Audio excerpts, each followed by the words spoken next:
If you're experiencing Matchmaking Error 2026 in Minecraft, follow these simple steps to resolve the issue quickly. This guide will help you troubleshoot and improve your gaming experience. Step 1. Check your internet connection.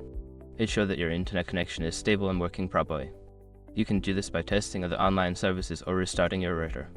Step 2. Restart Minecraft. Close the game completely and restart it. This can help refresh the connection to the servers and may resolve temporary glitches causing the error.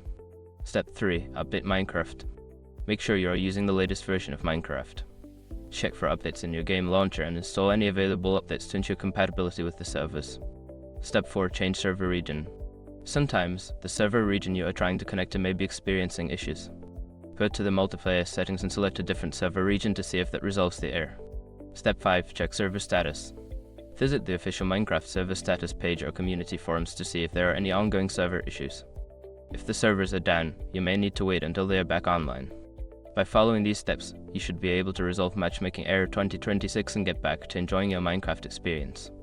If the problem persists, consider reaching out to Minecraft support for further assistance.